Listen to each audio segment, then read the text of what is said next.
So that brings us to problem 2. And problem 2, part A was to briefly differentiate between HTTP persistent and non-persistent connections. Okay, first of all, you need to know the difference between persistent and the non-persistent connections. I've listed a couple of them here. Non-persistent connection is closed after the server sends a requested object to a client. Okay, object to a client, That explains why at most one object is sent over the TCP connection, while persistent connection, multiple objects can be sent over a single TCP connection between a client and a server. What does that mean? Immediately, this for non-persistent, the connection is closed, so you have to send again and again. You have to open the setup again and again. But for persistent connection, it is not, the connection is not closed, so it won't necessitate you to open up the setup and again. This is what I explained here. Non-persistent requires connection setup again and again for each object to send, in contrary to persistent connection, which does not require connection setup again and again. This is explained here. Okay. Then non-persistent connection is known as HTTP or HTTP 1.0, whereas persistent connection is known as HTTP 1.1. That took us to, this was part A. Sorry, I wrote in pencil. Next time it will be typed work somewhere. So this is part,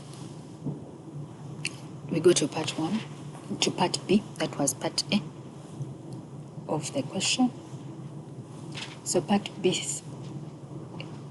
asks us to, assuming zero transmission time for the HTML object, how much time elapses from when the client clicks on the link until the client receives the object? So I put this here just to remind myself and anyone. RTT0. Here first I defined what I understand by RTT. Round trip time. Time taken for the small packet to travel from client to serve and vice versa. Okay, that's RTT. So whenever you see it, just know that's round trip time. So total time, that's what we've been asked to find. How much time elapses from when the client clicks the link until the client receives the object. That's RTT0, because we were given 3. The client has we have 3 DNS servers, so we will have RTT0 and RTT1, RTT2 plus this for the object 2 RTT HTTP. Okay, so why do we need all this? Note that these 2 RTT HTTP are needed to fetch the HTML object. Okay, one RTT HTTP to establish the TCP connection, and then another one to perform the HTTP GET or response over the TCP IP connection. So this is where the values for RTT0, RTT1, RTT2, and 2, and the 2 RTT is, as I've explained to you. And then I try to put some notes here, but I've explained all of it. So part 2. Part 2 required us to find the suppose HTML object references 3 very small objects on the same web server, neglecting the transmission time, times how much time elapses from the client, from when the client clicks until the base object, and then received from the web server to at the client, assuming non-persistent HTTP and no parallel TCP connections. Okay, for that,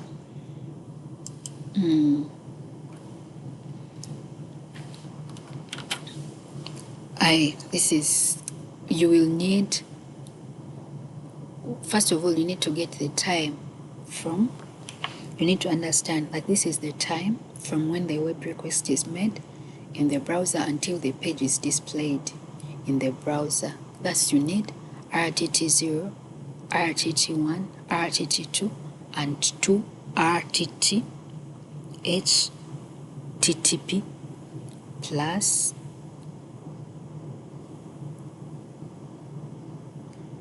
plus 3. Why is this 3 here? Because there are 3 objects, okay? Times 2 times RTT HTTP. Okay. Okay, we will need 2 RTT because delays are needed to fetch the base HTML object. 1 RTT to establish the TCP connection and 1 RTT to send the HTTP request and receive the HTTP reply. Okay, and for each of the 3 embedded objects, okay, a delay of 2 times a delay of 2, this one, a delay of 2 times RTT HTTP is needed. 1 RTT HTTP to establish the TCP connection, and then 1 RTTP to perform the HTTP GET or response over the TCP connection. So this was it. This is for RTT0, this is RTT1, which the value is 6, and RTT2, which is 10, and 2 RTT, 2 times 83, because the value of RTT is 83, plus 3 times 2, this 3 for the objects to be embedded, the embedded objects, okay, times 83. This is the answer. Sorry, when I scanned my work, it changed some little areas wrapped.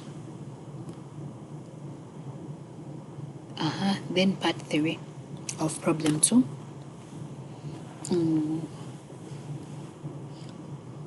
It is similar, but in part 3, the time we find is for when 5 parallel TCP connections with non-persistent HTTP. In part 2, we are finding with no TCP connections, okay, but here with 5 parallel TCP connections, okay. So okay, so first of all, you need to take note of the time from when the web request is made in the browser until the page is displayed in the browser. As you see, this is RT0, RTT1, RTT2. As I explained what RTT stands for, yes, plus 2 RTT HTTP and 2 I'm explaining this now, okay. We need these 2 RTTP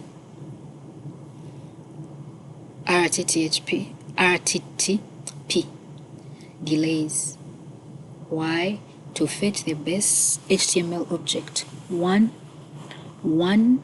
to establish the TCP connection, and 1 to send the HTTP request and receive the HTTP reply containing the base HTML object, okay.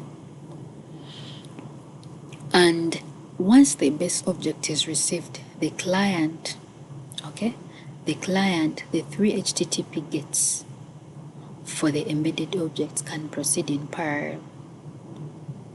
Remember, this is it can afford the 5 parallel connections.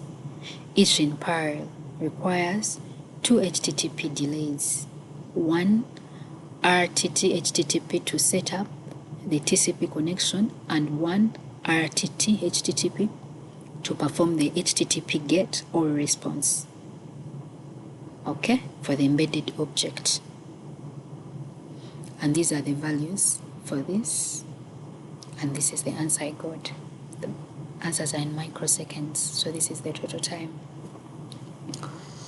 And then number 4,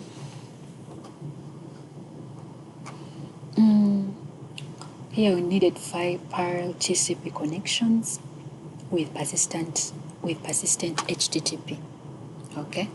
5 parallel. Here, no, assume the client is configured to support a maximum of, the client is the one that is configured to perform a maximum of 5 parallel TCP connections, with persistent HTTP. So what is there? We have the word persistent HTTP and 5 parallel TCP connections in bold. What does it mean? What does that mean? The two, remember, we need to take note of the time from the web request made.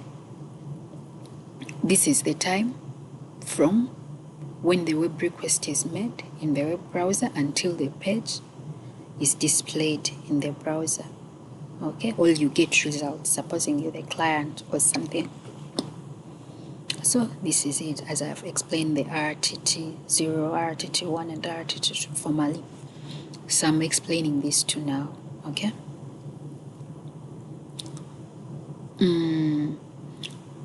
We need the 2 RTT HTTPs delays are needed to fetch the HTML objects, as I have explained before.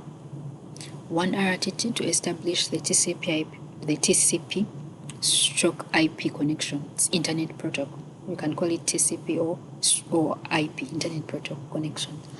And 1 RTT to send the HTTP request and receive the HTTP reply containing the base HTML object.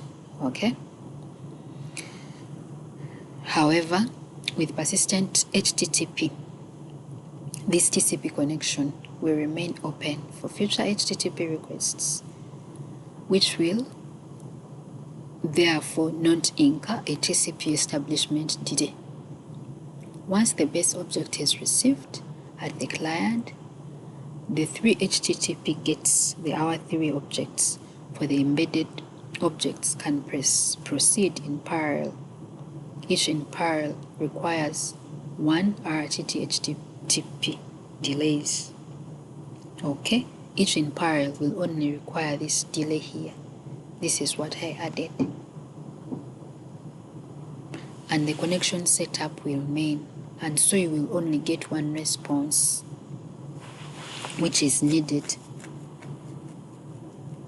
for the embedded object. That explains this. So because it's parallel, you will only have 1 RTT HTTP, which is 83. Then this will be twice, because the send and the response, and then this. So the answer will be this. Thank you for watching. You can subscribe to my channel. Next time, my work will be typed. I ran out of time. Thank you.